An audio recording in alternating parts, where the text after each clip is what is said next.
Livro de Atos, capítulo 7, versos 55 a 56. Vocês podem acompanhar no telão. A palavra do Senhor diz assim: Mas Estevão, cheio do Espírito Santo, fitou os olhos no céu e viu a glória de Deus e Jesus que estava à sua direita, e disse: Eis que vejo os céus abertos e o Filho do Homem em pé à destra de Deus. Podem sentar em nome do Senhor Jesus. Aleluia. Eles é um grande privilégio da parte de Deus estar compartilhando daquilo que Deus tem feito queimar no meu coração. E o pedido é sempre o mesmo. Eu declaro que assim como eu fui sacudido, eu fui mexido por essa palavra, eu creio que você também sairá daqui transformado e vivificado mediante a palavra do Senhor, amém? Queridos, o tema da palavra de hoje é fiel até o fim.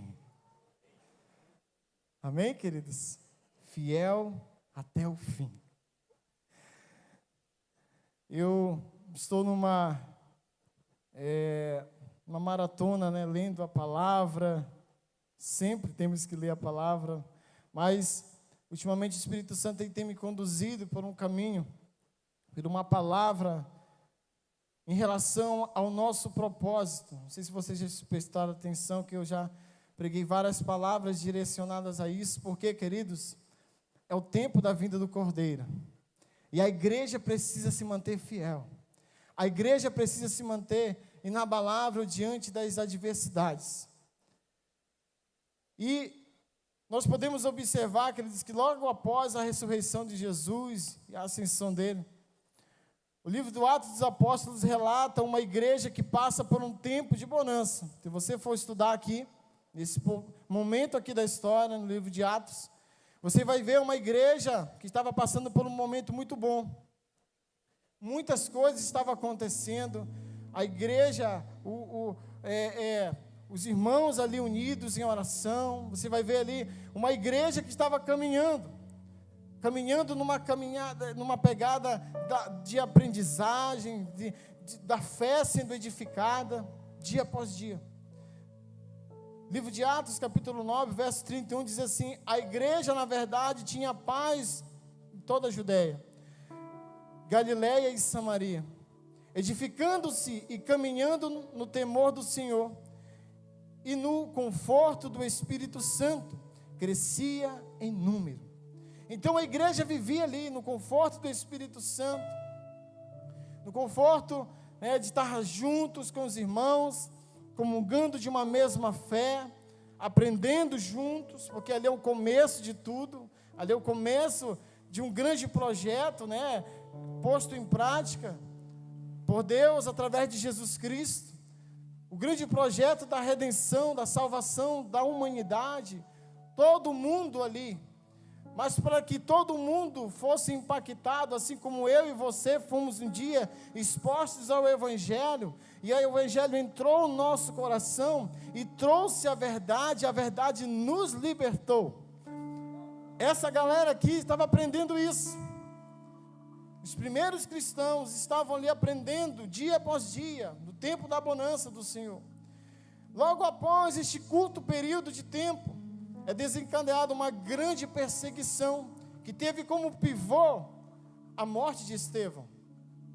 E tudo que eles tinham cultivado no tempo de bonança, no tempo que estava tudo legal, estava tudo correndo tudo bem ali, entre eles ali, entre a igreja, sim, ali um grupinho, um pequeno grupo, que já era um número grande de pessoas.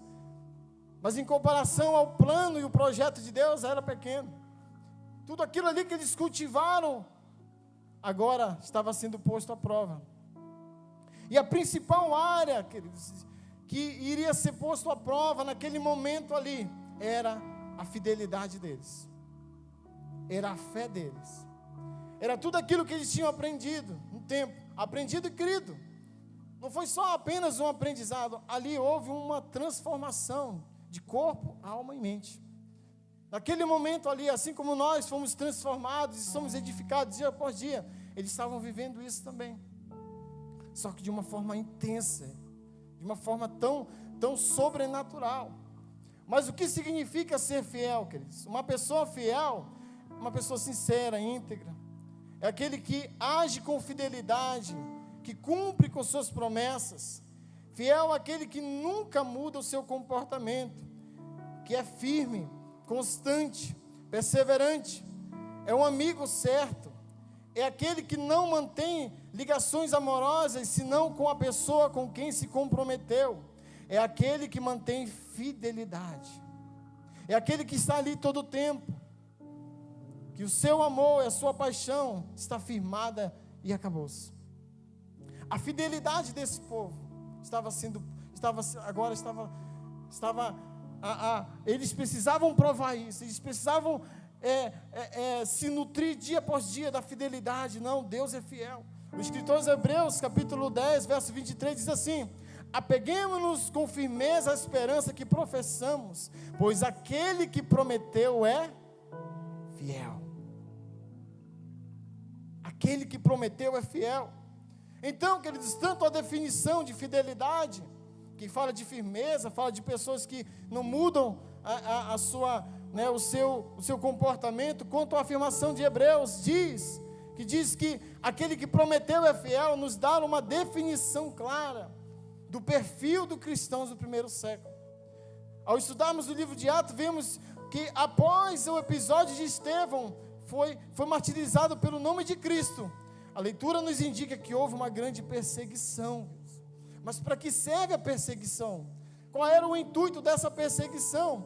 Era suprimir, acabar. O intuito daquilo era fazer com que, é interessante que no livro de Atos, capítulo 5, versos 33 a 39, você vai ver Gamaliel ele dando uma explicação muito interessante em relação a isso. A perseguição, olha, deixa-os. Sabe por quê? Porque já veio Teudas, já veio um homem chamado, já veio outros que chegaram com uma palavra, com uma história, conquistaram muitos, mas estes, quando morreram, os seus também se dispersaram e não deu em nada. Olha só qual era a visão da igreja. Não, então vamos deixar de mão. Só que as coisas foram se aprofundando. O evangelho ele foi tomando uma proporção, pessoas, famílias se entregando a Cristo e sinais e prodígios acontecendo no meio da igreja. Chegou um ponto, nesse ponto aqui da história de Estevão, que foi o pivô. Aquilo ali foi o começo da nossa conquista. Aquilo ali foi o começo de porque eu e você somos hoje cristãos. Amém, igreja? Ali foi o começo. E aí começou, mas a intenção dos opressores era fazer com que aquilo fosse suprimido. No entanto, a coisa foi o contrário. Agora, o que estava reservado a um local, a uma cidade, agora estava se espalhando. E agora, aquilo que era contido ali em 4 paredes, em lugares pequenos, agora estava tomando uma proporção. Sabe por quê? Porque Atos capítulo 8, verso 4 a 8 diz assim: aqueles que tinham sido dispersos iam a todos os lugares anunciando as boas novas. Filipe foi para a cidade de Samaria e lá proclamava a respeito de Cristo. E a todos, quando a multidão ouviu e viu os sinais que ele fazia, começou a prestar muita atenção às coisas que ele fazia. Demônios saíam gritando alto, saíam de muitas pessoas possuídas por ele. Muitos coxos e paralíticos eram curados e houve grande alegria na cidade. Aquilo que estava acontecendo somente ali entre eles, agora estava se espalhando. Agora estava tomando uma proporção, queridos. A vida do cristão do primeiro século não era fácil, queridos. Ele sofreu perseguição da igreja da época. Paulo recebe autorização para perseguir as igrejas. Atos capítulo 9, de 1 a 2. Você vai ver Paulo recebendo autorização. Vai lá, persegue eles, mata eles, prende eles. Faz com que esse evangelho não seja disseminado. Em nome de Jesus, pare por aqui. O episódio que eu falei aqui, acima, a respeito de Gamaliel, eles tinham preso. Pegaram os apóstolos lá e vocês não vão mais falar sobre o nome de Jesus. Chega, para por aqui. Não parou. Isso, quando eu comecei a ler isso aqui, Deus ele começou a me mostrar de um novo outro perfil, um outro ponto de vista. E comecei a entender, meu Deus, o que essa galera tinha? Porque nem açoites, nem prisão, nem nada poderia parar eles. A vida dos cristãos do primeiro século não era fácil, eles sofriam perseguição da igreja. Paulo recebe tudo isso. E não bastava a perseguição da igreja, tinha também a perseguição romana, ao ponto de construir o Coliseu para assistir o seu programa favorito, a morte de cristãos. Era esperado esse dia. Hoje vai morrer muito cristão. Solta os leões. E cristãos eram mortos. E muitos estavam ali naquele momento ali, e não desistiam, e não largavam Jesus, e morriam.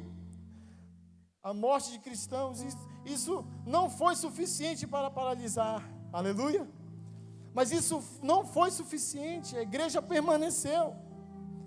Entretanto, fica uma pergunta no ar, queridos: o que os primeiros cristãos tinham, que nada poderia parar eles? O Estado se uniu à igreja e não pôde parar a igreja, e não pôde parar os cristãos. Tudo era contra os cristãos, eles permaneciam, eles estavam ali firmes, eles não paravam. Aonde eles iam, o evangelho era propagado, era anunciado com grande ímpeto. Eles falavam com ousadia, sinais e prodígios eram vistos, pessoas, demônios, coxos, pessoas eram curadas dia após dia. Eles não paravam, eles anunciavam constantemente. Sabe por quê, queridos? Hoje nós somos porque eles foram primeiro, queridos. Se hoje nós somos porque eles foram primeiros. Se hoje nós estamos aqui porque começou lá atrás, eles anunciaram as boas novas de grande alegria, e nada pôde pará-los. Algo muito grande estava em jogo ali, porque se eles parassem, se eles retrocedessem, se eles negassem o nome de Cristo, tudo estava perdido para nós. Mas glória a Deus, que Deus é fiel, amém? O nosso Deus é fiel, a palavra dele não volta atrás. Ide, portanto, pregar o evangelho a toda criatura. Eles ouviram isso e obedeceram piamente. Eles não retrocederam, eles permaneceram. Primeiro ponto que eu posso, nós podemos escolher muitos exemplos do porquê que eles não paravam de jeito nenhum. É porque eles se apegaram firmemente à esperança que eles professavam. Eles criam num ideal e morriam pelo mesmo. Estavam ali firmes. A esperança deles, que eles não estavam unicamente, estava unicamente em Jesus. Uma vez que eles haviam abandonado tudo por Jesus.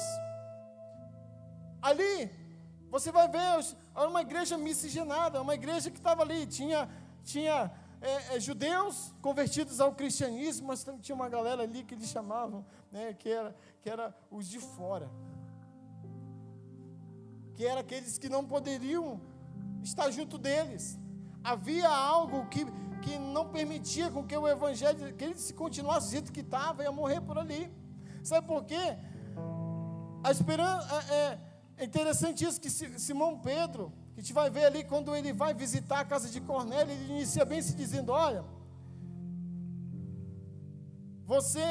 ele diz assim, olha, Simão Pedro respondeu a Jesus, Senhor, eles diziam bem assim, olha, não é lícito que um judeu visite uma casa de quem não é da mesma raça. Não é lícito isso. Havia uma barreira. Você vai ver ali a conversa de Jesus e a mulher samaritana, ela rebate, olha, vocês dizem que o local certo é lá. como é que é isso? E agora? Aí Jesus fala, olha, chegará o dia, já chegou, e que os verdadeiros adoradores adorarão o Pai em espírito e em verdade. Ele está falando do tempo que não haverá mais barreiras, e aqui começa o tempo na qual o Evangelho é disseminado, é falado em todas as cidades. Então, muitos estavam experimentando de algo novo, abandonado tudo, tinham afundado seus barcos, seguido Jesus, abandonaram, muitos eram expulsos das suas famílias, abandonando tudo por Jesus, e agora estava vindo aqueles que não tinham a condição, né, de ter a sensação de saber que eram salvos mediante Jesus, que agora Jesus dava uma base legal para eles. Agora eu sei que o meu Redentor vive e por ele eu morrerei.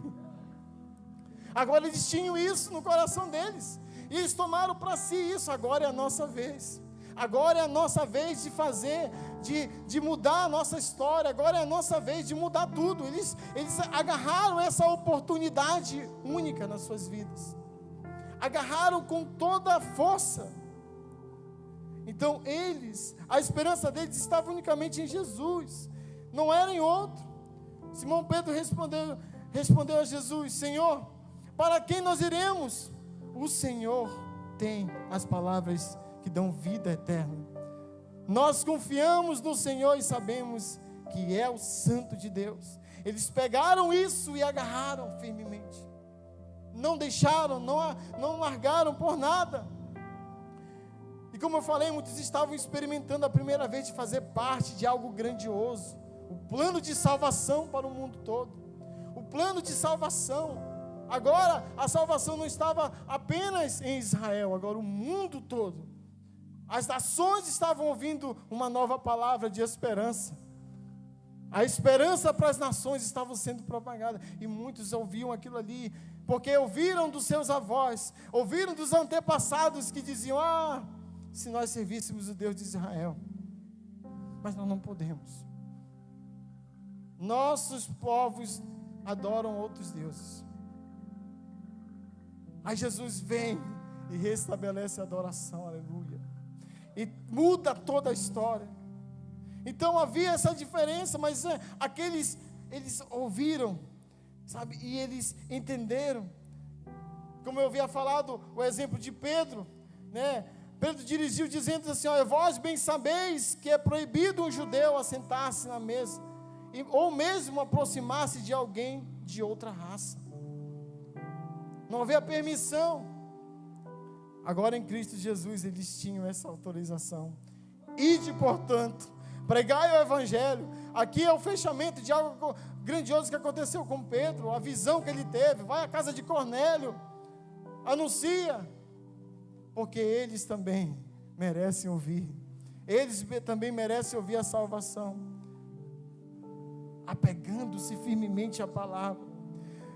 Dizer uma coisa, igreja do Senhor Jesus: se tem uma geração que podemos aprender na sua totalidade o que quer dizer viver pela fé, é essa. Eles aprenderam na íntegra o que significava ser justificado, não pelo aspergir de um sangue de um animal. Agora eles entenderam. João 1:29 diz assim: no dia seguinte, João viu a Jesus que vinha para ele e disse: eis o Cordeiro de Deus que tira o pecado do mundo. Eles entenderam isso, queridos. Eles entenderam que agora não era mais uma questão de um sacrifício animal, agora estava em Jesus. Agora estava naquele que iria garantir a salvação. Agora estava naquele que iria levá-los para o paraíso, para um lugar eterno, de eterna morada. Eles ouviram fielmente, eles obedeceram isso. Louvado seja o nome do Senhor Jesus. 1 Timóteo 2:6 diz assim: fiel, foi ele quem deu a sua própria vida para pagar pelos nossos pecados de todas as pessoas. Desta forma, no momento oportuno, Jesus provou que Deus quer que todas as pessoas se salvem. Eles ouviram isso, eles se apegaram à promessa. Deixa eu dizer uma coisa para vocês, queridos. Eles aqui neste momento, por que que a pregação deles era tão poderosa? Porque, queridos, uma coisa é você falar de uma história que você ouviu do fulano que repassou para ti. Outra coisa é você viver a história.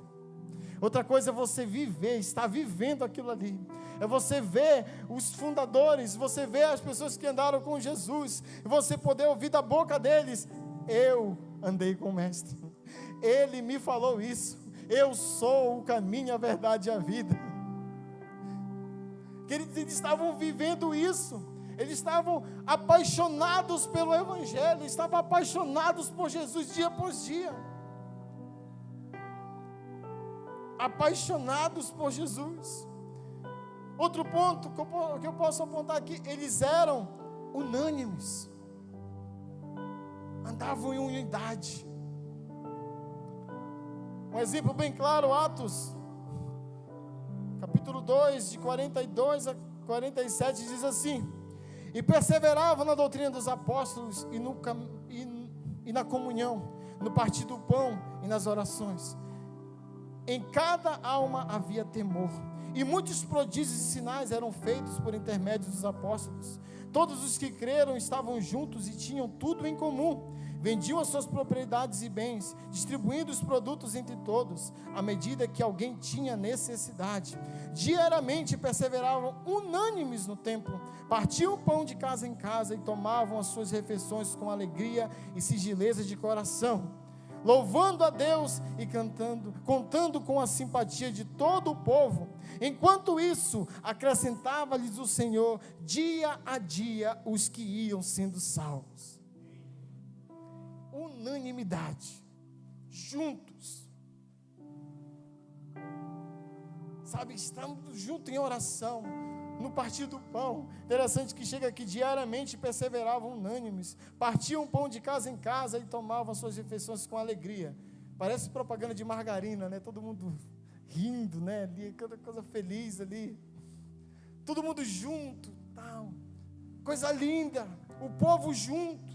Eles juntos ali, unânimes, olhavam para o outro. Imagina a resenha deles: olha, fulano está precisando de algo, rapaz, olha, ele está doente, vamos nos unir aqui, vamos comprar remédio, vamos comprar roupa, ele está passando frio. Não havia necessitados, diz a palavra do Senhor. Estavam juntos, pensando firmemente no Senhor, caminhando com Ele, com todos, um ajudando o outro, guiando o outro.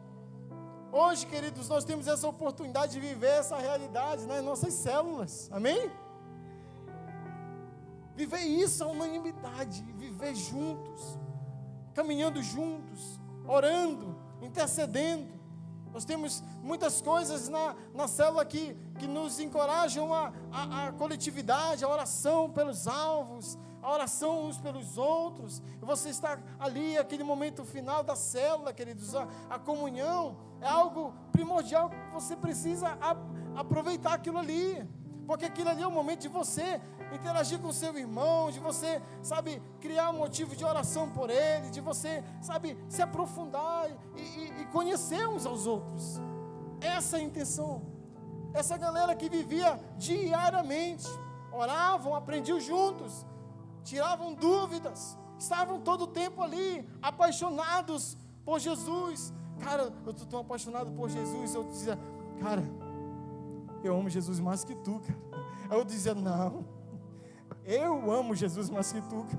E começava, sabe, aquele negócio ali, o amor por Jesus. Cara, outros precisam ouvir o que nós estamos sentindo, o que nós estamos sentindo. Outros precisam ouvir o que nós ouvimos. Olha, isso está dentro no meu coração. Eu preciso falar para alguém isso. Uma coisa é eu ser um interlocutor, outra coisa é eu falar daquilo que eu vivo, é eu expressar aquilo que eu vivo, é eu transferir para a pessoa aquilo que eu vivo diariamente, queridos. Isso é algo transformador, é algo que muda uma história de uma nação, algo que muda a história, sabe, e o contexto onde você vive. Esse é o tempo, esse tempo dos primeiros cristãos. Eles provaram uma fagulha do real propósito de Deus para a sua igreja. Nesses tempos eles estavam juntos e perseverando. Sinais, prodígios eram realizados no meio deles. não havia necessitados, eles estavam juntos, unânimes, orando, perseverando, em nome do Senhor Jesus. Eles sabiam que apesar das tribulações leves e momentâneas, a fé deles estava no invisível, estava naquilo que eles sonhavam todos os dias. Porque um dia o Paulo falou assim: olha, morrer para mim é Cristo, e se eu viver é lucro, eu vou ganhar mais pessoas, eu vou fazer mais coisas ainda, mas se eu morrer agora é Cristo, é a glória, é a coroa eterna que me espera. E aí, queridos, eles perseveravam. E Paulo escreve em 2 Coríntios 4:17, diz assim: porque a nossa leve e momentânea tribulação produz para nós o eterno peso de glória, acima de toda comparação, não atentando nós às coisas que se veem, mas às que não se veem, porque as que se veem são temporárias, e as que não se veem são eternas. Eles já não tinham nada, e agora eles se deparam com algo tão grandioso, tão poderoso, que eles dizem: rapaz, eu não largo isso aqui por nada, porque se eu morrer pelo meu Salvador, eu tenho a certeza da salvação, eu tenho a certeza que Ele me receberá, eu tenho a convicção que Ele me receberá, e eu estarei com Ele.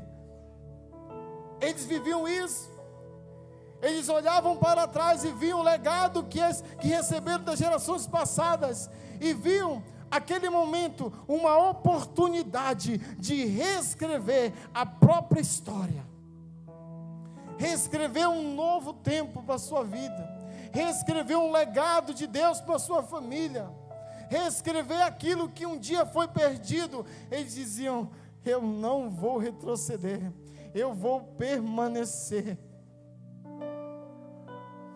eu vou permanecer, independente do tempo, independente das tribulações, eu vou permanecer. O escritor aos Hebreus, capítulo 10, 36 a 38, diz assim: com efeito, tendes necessidade de perseverança, para que, havendo feito a vontade de Deus, alcanceis a promessa, porque ainda dentro de pouco tempo, aquele que vem verá, e não tardará. Todavia, o meu justo viverá pela fé, e se retroceder, nele não se compraz a minha alma. Eles sabiam que se eles retrocedessem, eles não agradariam, o coração deles não teria prazer em Deus. Eles sabiam que se eles retrocedessem, estava tudo perdido. Cristo em nós, a esperança da glória. Eles sabiam disso, eles viviam isso todos os dias. O justo viverá pela fé, e sem fé ninguém agrada a Deus. Então, queridos, vou dizer uma coisa para você, para mim, para você: a perseverança não é uma condição, é uma necessidade. É uma necessidade. O escritor dos Hebreus diz: olha, tens necessidade de perseverança. Não esqueçam de quem os salvou, não esqueçam de quem os comissionou, não esqueçam de todo o que Ele fez por mim e por você. Não esqueça, perseverem firmemente. Agora eles estavam vivendo o momento mais sublime da vida deles, queridos. Eles tinham a certeza de que nada poderia separá-los do amor de Deus. Romanos 8, 38 a 39 diz assim: porque eu estou bem certo de que nem morte, nem vida, nem anjos, nem principados, nem coisa presente, nem do porvir, nem os poderes, nem altura, nem profundidade, nem qualquer outra criatura poderá separar-nos do amor de Deus que está em Cristo Jesus. Eles carregavam isso todo dia. Todos os dias eles carregavam isso. Olha, e diziam assim: olha, tu vai me matar, cara. Por favor, não me crucifique como meu mestre. Eu não sou digno de morrer como meu mestre. outros foram cortados ao meio. Eles perseveravam e não desistiram. Igreja do Senhor Jesus, é tempo de perseverar.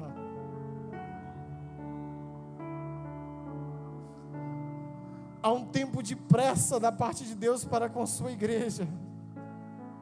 E há uma necessidade. Não vacila. Não brinca, igreja do Senhor Jesus. É o tempo de provações. É o tempo de botar em prática tudo aquilo que recebemos. É o tempo de botar em prática aquilo que você está recebendo no seu discipulado. É tempo de botar em prática aquilo que você recebeu diariamente no seu TSD, na sua célula. Ponha em prática a igreja do Senhor Jesus. Eles eram sedentos da palavra. Estava conversando, foi na quinta-feira, com o pastor James e o Júnior a respeito disso aqui. Cara, olha só o nível de amor que eles tinham pela palavra. Atos capítulo 20, de 9 a 12. Um jovem chamado Eutico, que estava sentado numa janela, adormecendo profundamente durante o prolongado discurso de Paulo, vencido pelo sono, caiu do terceiro andar abaixo e foi levantado morto.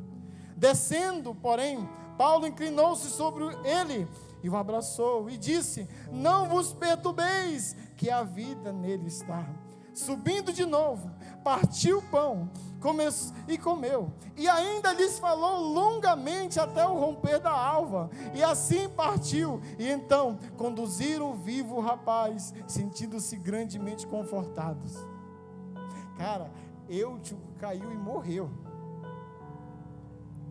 Paulo vai, olha o furdunço, morreu o rapaz, e agora Eutico?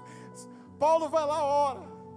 Qual era o sentido natural de alguém vendo falar: gente, cara, o Eutico caiu, nós estamos muito cansados, olha, eu tive um dia muito longo de trabalho, vamos deixar para amanhã, para a gente terminar?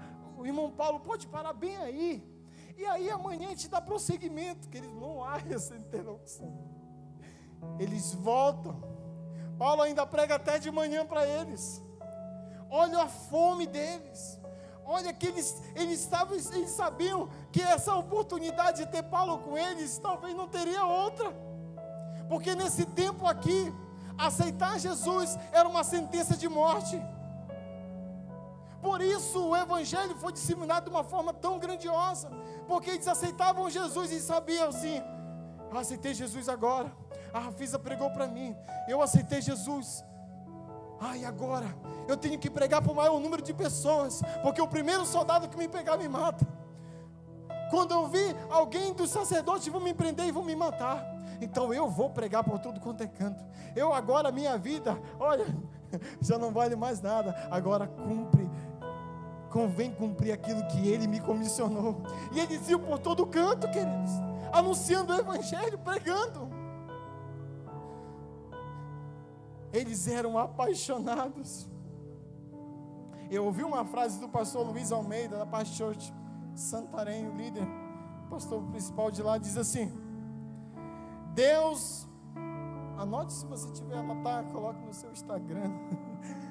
Olha só, Deus não enche quem está vazio, Deus enche quem está sedento. Quem está vazio, sem propósito, está ali, vazio. João 7,37 diz assim: no último dia, o grande dia da festa, levantou-se Jesus e exclamou: se alguém tem sede, vinde a mim e beba. Ei, isso fala de querer, isso fala de desejar. Jeremias 29:13 diz: vocês me procurarão, me acharão, quando me buscarem de todo o coração. Sabe, esse procurar de todo o coração fala de uma pessoa que quer Deus, que quer estar com Ele, que deseja, eu quero o Senhor, eu vou entrar no meu quarto, Mateus 6:6, eu vou entrar no meu quarto, eu vou fechar a porta e eu vou buscar o meu Deus que está em secreto, e Ele se deixará achado. Sabe, eles entenderam isso, eles queriam, eu estou sedento, eu quero Jesus, eu quero a palavra, eu quero estar com Ele, eu quero viver Ele, eu não quero só ouvir falar, eu quero ter um encontro pessoal com o meu Jesus, eu quero viver Ele, eu quero transbordar dEle, para que outras pessoas possam também provar daquilo que eu estou provando. Eles tinham sede da palavra, eles procuravam diariamente, dia a dia eles procuravam e eram ensinados. E já entrando para o final da palavra, eles sabiam do seu propósito. Cara, isso aqui é fenomenal. Na Bíblia nós temos muitos exemplos de pessoas. Se você procurar, você vai achar pessoas que cumpriram o seu propósito. Sabe, mas o primeiríssimo é o nosso grande, maravilhoso, excelso Senhor Jesus. Ele cumpriu fielmente o propósito na qual o Pai dele tinha designado. Ele cumpriu plenamente tudo aquilo que havia sido proposto. Ele foi até a cruz. Ele declarou: está consumado. O véu foi rasgado. E nós hoje temos livre acesso ao Pai. Ele cumpriu fielmente. Mas a exemplo de Jesus, eu quero também pegar o apóstolo Paulo, porque ele fez essa afirmação. 1 Coríntios 11:1 diz assim: tornem-se meus imitadores, como eu sou de Cristo. Paulo, ele deixa de ser um imitador dos grandes mestres da lei da sua época, para ser um imitador de Cristo. Isso não trouxe apenas uma mudança na sua vida como um religioso, mas também no seu entendimento completo de tudo aquilo que ele passara a estudar toda a sua vida. As escamas que caem dos olhos de Paulo, sabe, traz de volta a sua visão natural, mas também simboliza uma transformação, uma libertação da escuridão da sua mente. Paulo tinha um entendimento da palavra, mas não tinha luz sobre aquilo. Paulo, ele conhecia, era um mestre da lei, aluno de Gamaliel, um dos maiores da época, conhecia toda a escritura como poucos. Ele até diz que na sua idade muito ele tinha passado os outros, conhecedor pleno da palavra, mas lhe faltava a luz. E um dia a luz brilhou no caminho de Damasco para ele. E um dia o que faltava juntar no seu quebra-cabeça, foi juntado. E ele entende: agora que eu estou entendendo o que Isaías estava falando. Eu imagino, pastor James, que naqueles dias, no dia que ele ficou cego, até que Ananias chegasse para orar com ele, eu imagino ele mentalizando, ligando versículos, ligando histórias. Cara, então aquele contexto ali era ele. Quando Ananias chega para orar, para restaurar a sua visão, tudo já estava ligado. E agora o que ele queria era pregar. E agora o que ele queria era anunciar. Queridos, qual era o propósito de Paulo? Atos 9, 15 a 16 diz assim: mas o Senhor diz, está falando a Ananias: vai, porque este é para mim um instrumento escolhido para levar o meu nome perante gentios e reis, bem como perante os filhos de Israel. Vai. Ele é escolhido, ele é alguém escolhido. Um gentio é aquele que não professa a fé cristã, não crê em Cristo, é um pagão, como dizem, é um idólatra. Queridos, Paulo era tão apaixonado por Jesus. Paulo, ele foi transformado de uma forma tão poderosa, queridos, que estima-se que as viagens missionárias de Paulo teve como resultado mais de 500 mil pessoas. Olha o que um coração apaixonado pode fazer, queridos. mudar nações, porque o evangelho era pregado de uma forma, sabe, tão viva. Eles viviam aquilo, eles acreditaram que os discípulos ganhavam discípulos e assim iam. E o evangelho, aonde chegava, onde Paulo chegava, as coisas mudavam, a sociedade mudava, caminhos eram, sabe, chamados eram feitos, pessoas eram levantadas. Então Paulo, ele traz consigo isso, ele entendeu o seu propósito. E ele foi levantado para algumas coisas. Aí em Ananias ele fala, olha, ele foi levantado para pregar para os gentios, para as pessoas que não têm oportunidade, que não conhecem sobre Jesus, que não conhecem a salvação. Mas também ele foi levantado para pregar para reis. Paulo, ele era um judeu, um cidadão romano, onde provavelmente recebeu este título através do seu pai. Ou o seu pai era romano, natural, ou o seu pai, ele provavelmente recebeu um título de cidadão romano por algum trabalho prestado à coroa. Exceto que essa cidadania romana estava atrelada ao chamado de Paulo. Por quê, queridos? Porque o romano, ele tem direitos, e isso era seguido na íntegra. Um dos direitos do romano era apelar para ser julgado pelo rei. E é interessante, queridos, que quando Paulo, ele está ali às vésperas de ser preso, é interessante a história. Porque Paulo está à véspera de ser preso, as pessoas vêm e profetizam, olha, Paulo não vai, porque eu tive uma visão e você vai preso. Só que Paulo já entendia o seu chamado. Paulo, ele sabia que ele precisava pregar para reis, ele precisava chegar até onde as outras pessoas comuns não tinham a possibilidade de chegar. E Paulo vai, e Paulo não ouve, e Paulo entra, Paulo naufraga, Paulo, ele passa por todas as situações até que ele chega diante do rei, até que ele prega para Festo, até que ele prega diante das autoridades e com muita ousadia.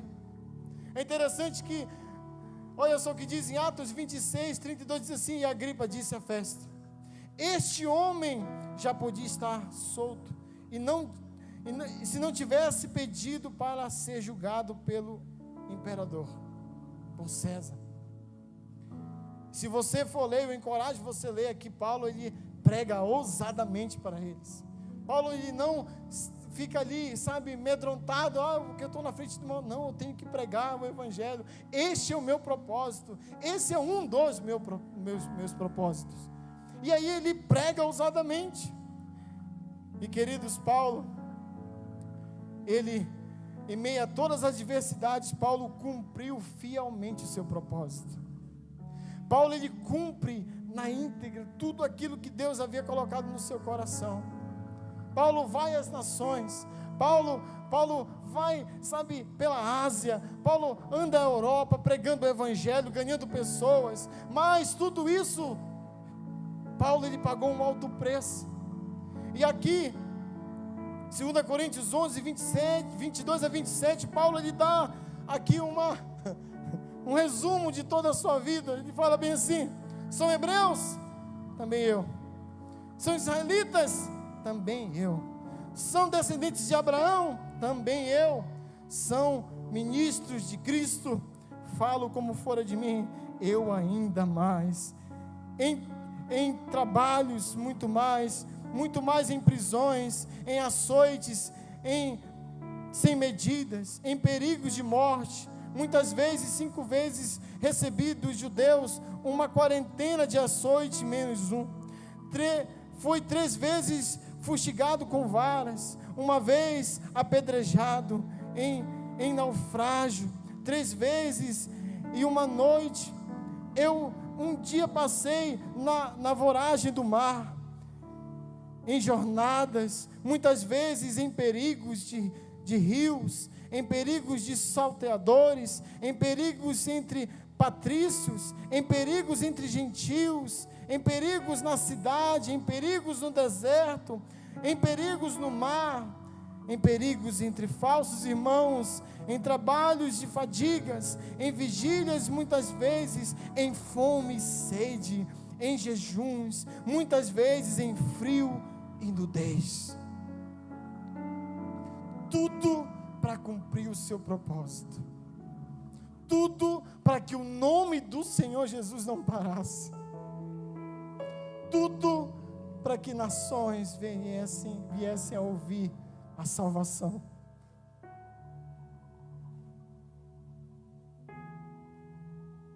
E aí ele conclui a sua jornada dizendo bem assim, 2 Timóteo 4, de 6 a 8, quanto a mim, estou já oferecido por liberação, o tempo da minha partida é chegada, combati o bom combate, completei a carreira, guardei a fé, já agora a coroa da justiça me está aguardando, a qual o Senhor, reto juiz, me dará naquele dia, e não somente a mim, mas também a todos quantos amam sua vida. A todos quantos amam sua vida. Paulo, ele foi martirizado. E como os mártires são recebidos, queridos, no céu? Iniciei o texto de Estevão, e acontece algo tremendo ali, porque Estevão, ele tem uma visão, e ele vê Jesus, e ele vê Deus. Ambos estão sentados, mas de repente Jesus levanta para receber. O ato de levantar significa um respeito muito grande por quem está chegando. Uma atitude de honra de um rei. Se levantar, o rei não levanta para ninguém, senão para alguém que seja muito honrado. Jesus está ali no seu trono, ele recebe Estevão. Queridos, nós temos o nosso mártir, né, nossa igreja, pastor Lucas. Um dia, ouvindo a pastora Rebeca pregar, aquilo me tomou de um temor, de algo assim, e ao mesmo tempo de uma alegria de saber de como que nós seremos recebidos. Imagina só, nós cumprindo fielmente a ordenança do Senhor. A pastora Rebeca um dia falando que dias antes, um pastor, ele teve um sonho, e nesse sonho, ele se deparava no céu, e no céu estava acontecendo algo assim, e muitos anjos alvoroçados, e voa para lá, voa para cá, arruma para lá e tudo mais, e aí, de repente, ele pergunta: ei, por que está assim?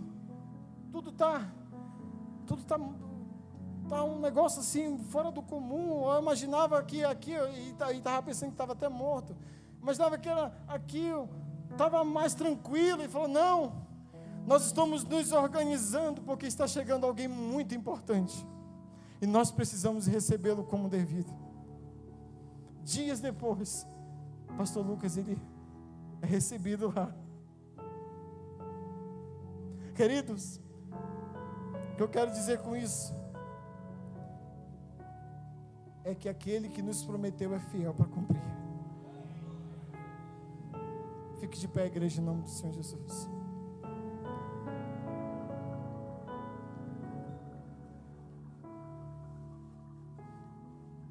E aqui o Espírito Santo, ele tem uma pergunta para mim e para você.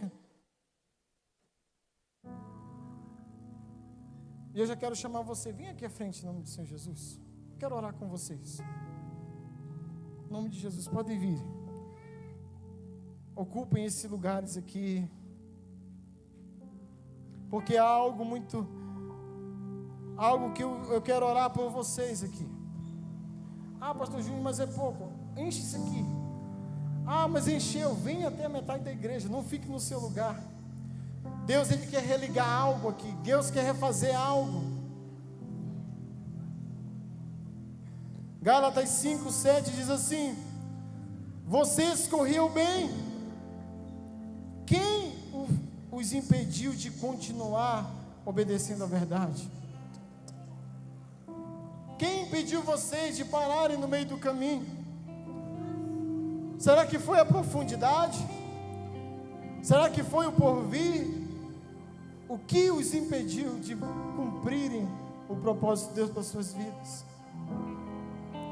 Ou o que está impedindo agora de cumprirem os seus propósitos?